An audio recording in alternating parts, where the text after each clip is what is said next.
दोस्तों मैं राज पांडे, आप देख रहे हैं आरसीएन टुडे। आइए जान लेते हैं अभी की बड़ी खबर ब्रेकिंग न्यूज के बारे में कि मार्च 2022 से पहले 33,000 से अधिक लोगों को नौकरी। यूपी SSSC ने जारी किया भर्ती परीक्षा कैलेंडर। 29,932 पदों पर होगी नई भर्ती।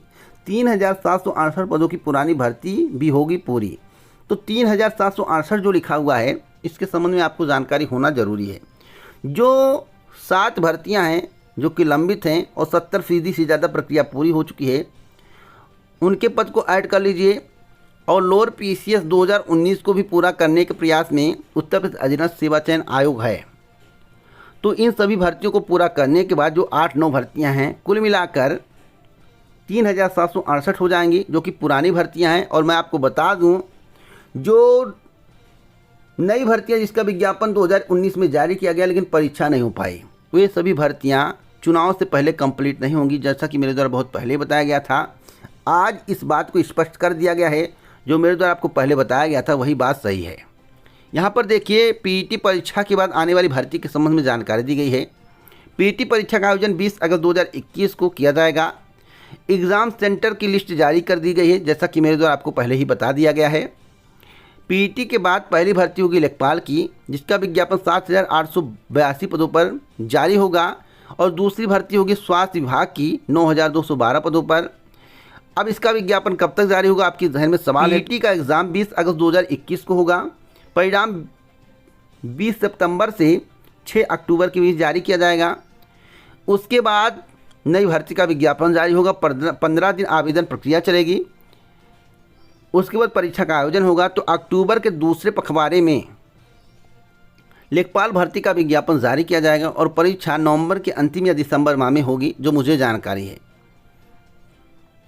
और इन भर्तियों का विज्ञापन जारी करने की तैयारी है। वैसे 2 भर्तियां 2021 में आएंगी, बाकी भर्तियां 2022 में आएंगी, लेकिन एक भर्ती कंप्लीट करने के विचार में है उत्तर प्रदेश अधीनस्थ सेवा चयन आयोग, यानी कि राजस्व लेखपाल भर्ती पूरा कंप्लीट करके ज्वाइनिंग दे दिया जाए 2022 फरवरी तक, क्योंकि फरवरी तक जो है आदर्श आचार संहिता लागू कर दी जाएगी। उससे पहले इन दोनों भर्तियों को कंप्लीट करने का विचार है। सबसे पहली प्राथमिकता लेखपाल भर्ती की है, दूसरी प्राथमिकता स्वास्थ्य विभाग की जो भर्ती है 9,212 पदों पर। ये 2 भर्तियां कंप्लीट की जा सकती हैं, जो मुझे जानकारी है।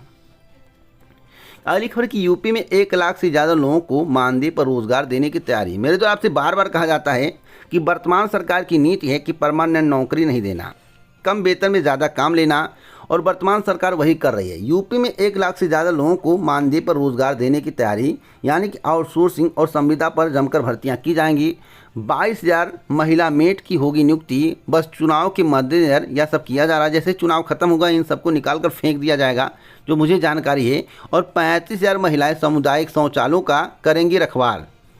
तो यहाँ बता दें कि जो भर्तियाँ हो रही हैं या चुनाव के मद्देनजर की जा रही हैं, 22,000 महिलाओं को खुश किया जाएगा, 33,000 महिलाओं को खुश किया जाएगा, यानी कि महिला मेट होंगी। और जो सामुदायिक शौचालय हैं उसकी देख रेख करने के लिए, रख रखाव करने के लिए 35,000 महिलाओं की नियुक्ति की जाएगी संविदा पर। वेतन कितना मिलेगा? अधिकतम 4,000 से 6,000, इससे ज़्यादा नहीं मिलेगा। और कुछ में 8400 रुपये वेतन मिल सकता है। तो अब तक की सबसे बड़ी खबर आप देख लीजिए कि क्या भविष्य में होने वाला है, आप लोग इसका आकलन कर सकते हैं। इधर देखिए, यूपी में 4 साल में मिली 7.71 लाख लोगों को नौकरी। आप बताइए, अभी 4 कुछ लाख थी, उसके बाद 5 लाख हुई, उसके बाद 6.25 लाख हुई, अब 7.71 लाख लोगों को नौकरी मिल चुकी है। 4.5 लाख को नियमित सरकारी नौकरी, 3.21 लाख भर्तियां संविदा व आउटसोर्सिंग के माध्यम से की गई हैं। तो सरकार ने पूरा आंकड़ा दे दिया है। यहाँ पर देखिए लिखा हुआ सरकारी नौकरी, यहाँ पर पढ़ लीजिए, लिखा हुआ सरकारी नौकरी। इस तरह से आपको सरकार के द्वारा मूर्ख बनाया जा रहा है। अब कितनी नौकरियां कंप्लीट हुई हैं आप लोग जान सकते हैं। यहाँ पर जितनी भर्तियों का जिक्र किया गया है, इसमें से काफ़ी भर्तियां लंबित हैं। खासकर उत्तर प्रदेश अधीनस्थ सेवा चयन आयोग की ज़्यादातर भर्तियां लंबित हैं, जिसका विज्ञापन तो जारी हुआ लेकिन परीक्षा नहीं हो पाई। जिसकी परीक्षा हुई उसकी नियुक्ति नहीं हो पाई, और जिसकी परीक्षा हुई कुछ का रिजल्ट भी नहीं आ पाया। इस प्रकार की प्रक्रियाएँ उत्तर प्रदेश अधीनस्थ सेवा चयन आयोग में लंबित हैं। यहाँ पर देखिए लिखा हुआ है कि 74,000 पदों पर भर्ती की कार्रवाई तेज, यानी कि 30,000 के करीब उत्तर प्रदेश अधीनस्थ सेवा चयन आयोग करेगा। उत्तर प्रदेश उच्चतर शिक्षा सेवा आयोग के माध्यम से 17,000 पदों पर और माध्यमिक शिक्षा सेवा चयन बोर्ड के माध्यम से 27,000 पदों पर भर्ती की बात की जा रही है। अब देखना होगा कि जो उत्तर प्रदेश अधीनस्थ सेवा चयन आयोग 30,000 भर्तियों का जिक्र करता है वह 2022 चुनाव के पहले पूरी होगी या नहीं, और इधर जो माध्यमिक शिक्षा सेवा चयन बोर्ड की बात की जा रही है और उत्तर प्रदेश उच्चतर शिक्षा सेवा आयोग की बात की जा रही है, क्या ये सभी भर्तियां पूरी हो पाएंगी? क्योंकि आंकड़ा इसमें 17,000 और 27,000 का दिया है, लेकिन ऐसा कोई भी आंकड़ा नहीं है या फ्रॉड आंकड़ा है। जब तक प्रत्यक्ष आपके सामने ना आए तब तक इसे आप मानिएगा मत।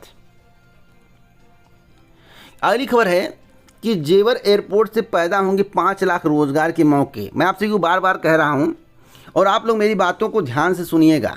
मैं आपसे बार बार रिक्वेस्ट कर रहा हूं कि रोज़गार और सरकारी नौकरी में ज़मीन आसमान का फ़र्क होता है।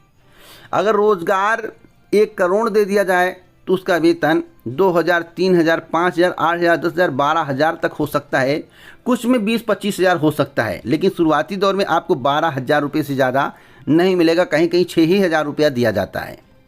सरकारी नौकरी क्या होती है? सरकारी नौकरी का मतलब है कम से कम आपको 25,000 रुपया दिया जाएगा, इससे कम आपको नहीं मिलेगा। तो आपको चुनाव करना 2022 विधानसभा चुनाव में आपको सरकारी नौकरी चाहिए या रोज़गार चाहिए, आपको इसी पर वोट करना है। आपकी जो इच्छा हो, जिसे वोट करना चाहते हो करिएगा, लेकिन आप अपने भविष्य को देखते हुए आप अपने भविष्य को दांव पे मत लगाइएगा। रोज़गार और सरकारी नौकरी में अंतर ज़रूर समझिएगा, क्योंकि बिहार के चुनाव में यही हुआ है।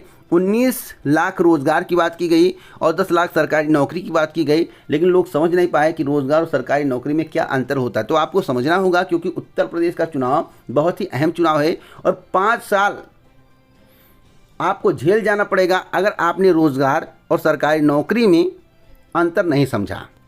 यहाँ पर देखिए एक महत्वपूर्ण खबर है, जयपुर की कांस्टेबल के 4,438 पदों के लिए निकलेगी भर्ती, आवेदन सितंबर से। मैं आपसे बताना चाहता हूँ तैयारियाँ की जा रही हैं। पहले जो भर्ती आई थी उसमें 14.5 लाख आवेदन आए थे।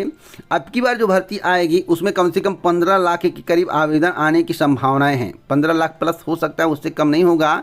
यहाँ पर बताया गया है कि यह परीक्षा ऑफलाइन होगी। 4 से 6 पालियों में परीक्षा का आयोजन किया जा सकता है। कांस्टेबल के 4,438 पदों पर जल्द ही भर्ती की जाएगी। इस संबंध में वित्त विभाग की ओर से पुलिस मुख्यालय को अनुमति मिल गई है। अनुमति मिलने के बाद PHQ भर्ती सेल्स कांस्टेबल भर्ती प्रक्रिया में जुट गया है। माना जा रहा है कि सितंबर मध्य तक भर्ती प्रक्रिया शुरू कर अभ्यर्थियों से आवेदन मांग लिए जाएंगे। तो मैं आपसे बताना चाहता हूँ सितंबर या अक्टूबर माह में इस भर्ती का विज्ञापन जारी कर दिया जाएगा। अगली खबर APS भर्ती 2010 को लेकर, जिसकी CBI जांच चल रही। CBI की जांच के दौरान संघों की ज्वाइनिंग पर उठे सवाल, आयोग और शासन की भूमिका की भी जांच कराए जाने की मांग। प्रतियोगी छात्रों ने ज्वाइनिंग का किया था विरोध, नहीं हुई सुनवाई। पूर्व अध्यक्ष वर्तमान अफसर पर दोषियों को बचाने का आरोप भी लगाया गया है। और मैं आपसे बताना चाहता हूँ आयोग में दूसरे दिन भी डटी रही CBI। कैंप कार्यालय में हुई पूछताछ, तो पूछताछ चल रही, कार्रवाई करने की तैयारी की जा रही है। इस प्रकार की जानकारी के लिए जरूर जुड़े, चैनल को सब्सक्राइब करें, बेल आइकन दबाएं और सेट करें, इससे हमारे वीडियो का नोटिफिकेशन आपके पास सबसे पहले पहुंच जाए। वीडियो को लाइक शेयर करना मत भूलें। जय हिंद, जय भारत दोस्तों, नमस्कार।